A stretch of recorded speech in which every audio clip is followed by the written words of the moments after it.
Forgive the mess. Visit mooker.com for more information. So we have one single 12-volt battery powering this circuit. Okay, the 12-volt battery creates the Clemente Figuera dual single polarity sine waves 180 degrees out of phase. They feed out of these red wires to two coils that are pulsing single wave pulses 180 degrees out of phase with an induction coil at the bottom. Out of the induction coil, we have a resistor hooked up with a scope across it to see the output. But what's more fascinating is out of the two coils come out and tied together, just like the Clemente Figuera schematic, and they come back to the negative of the battery, that green wire going into the negative of the battery. Okay. Now, the circuit's ground from the drivers, that green one, go to the other side of a resistor. So, the power, the return power that's coming out through that green wire, the ground power, goes into the battery, but can't travel up to the supply. Can't travel up to the driver. I don't want it going back in the driver. Reverse. I want it going through the battery in series, coming out of the battery again, which then feeds back into the positive of the supply. Or the positive of the drivers, not the negative. So that corrects it. Now, this sets up a situation. Now, let's not worry about this output because it sucks. I think that's just a little bit of extra that you get. But let me look at the scope here. The yellow line is looking at the battery from positive terminal to negative terminal on this side of the diode, which is the side that connects to the driver. Okay? And with that, on a 12-volt battery, we have 21.8 volts reading across this 12-volt battery terminals with the diode. 21.8.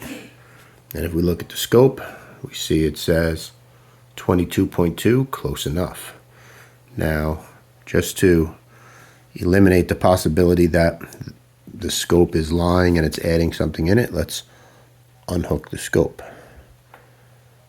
Okay, the scope is unhooked and we still have 21.8 volts across the two terminals of the battery. Now, in theory, if you can make, now this whole battery is draining by 223 milliamps. Okay, under a quarter of an amp it's draining, and that makes this battery in between the terminals 21.8 volts.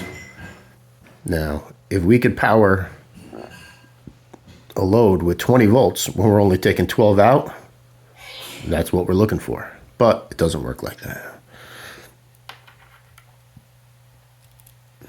Because these two coils, even though they're tied together, and even though they're being powered by the same source, it treats them, because of the way the waves are, it treats them as isolated circuits. And then we're taking one isolated circuit and putting it in series with the battery. So on the output, we do have 21.8, but we have two sides that are of different negative potentials. Okay, it should be like, 24, but when you minus the losses in the wiring and in the system, you get 21.8 because we're losing about, 2.5 volts or so through the ohmage of the wires.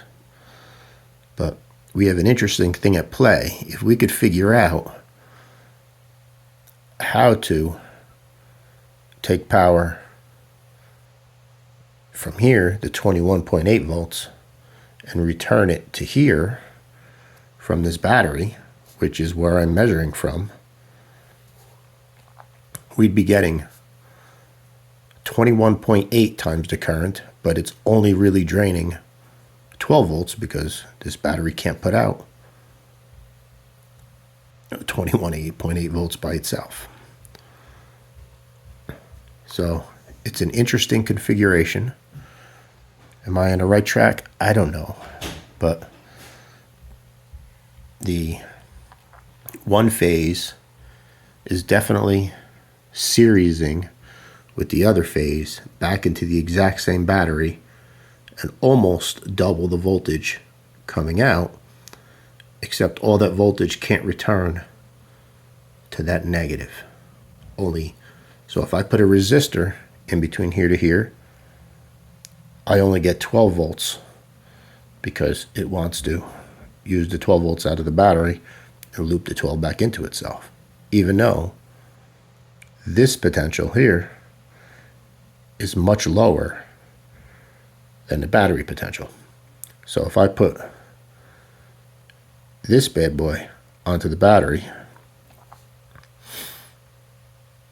then the whole thing reads 12 volts. But it's a very interesting configuration. So I'm going to continue to poke around and see what we could do with this. Now, if you're wondering what's going on here, these are two audio amplifiers, cheap ones, and that's a signal generator putting in two sine waves, and we're only using that are 180 degrees out of phase into the amplifiers. Then on the output, we're only taking the positive wire on each, which is 180 degrees out of phase, and they're grounding to the negative of the source. So they're only single polarity sine waves. If you want to see them, I can oblige. Let me hook this up here. We're going to take the negative and put it back here. And we're going to take the negative of the scope and put it on the negative of the battery. And we're going to take the positive of the scope and put it on one side. Get that there. Actually, let's. Okay. Actually has to be up here because this is the negative cable. That's the battery negative. Now on the scope, the yellow trace, as you see where the start of it is,